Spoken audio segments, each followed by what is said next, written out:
Kim Jong-un back on camera and in command. In newly released photos, the 35-year-old dictator is seen beaming as he watches his fighter pilots prepare for war.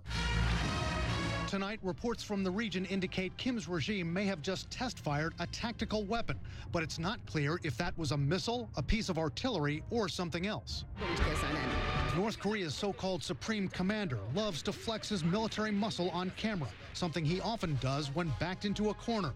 According to his news agency, in this case, he ordered his pilots to perform, quote, complicated air combat actions in case they're needed against the U.S. Tonight, there's also word the dictator could be preparing other weapons against America in case his talks with President Trump, which are already strained, fully break down. New satellite images analyzed by the group Beyond Parallel show the presence of what the group calls specialized train rail cars near an enrichment facility at North Korea's Yongbyon nuclear complex. This is likely a plant to separate tritium that's used in thermonuclear weapons. It would have been produced in a reactor at Yongbyon, and they would have shipped it, possibly by rail car, to this facility. Beyond Parallel says it can't rule out the possibility that these cars are being used to move radioactive material, although it cannot confirm that's being done. CNN reached out to the White House, the State Department, and the CIA, none of whom are commenting on these new pictures.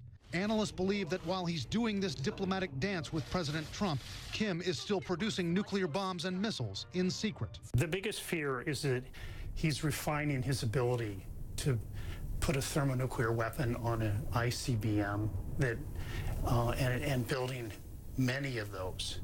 Many in that sense is 5 to 10, and would be able to really target the United States.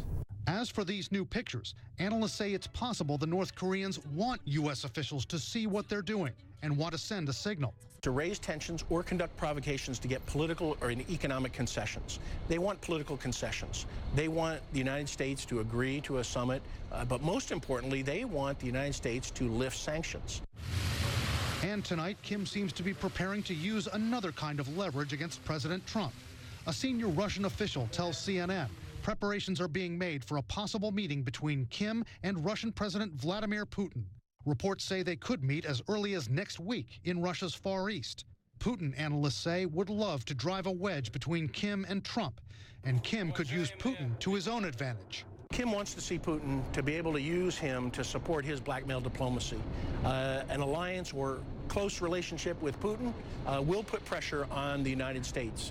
And analysts warn there are other ways that Vladimir Putin could help out Kim Jong-un. They say the Russians could give some important weapons to the North Korean leader, aircraft, maybe even submarines. And they say Russia could help North Korea perfect its capabilities in cyber warfare, capabilities that have already been very dangerous for the United States.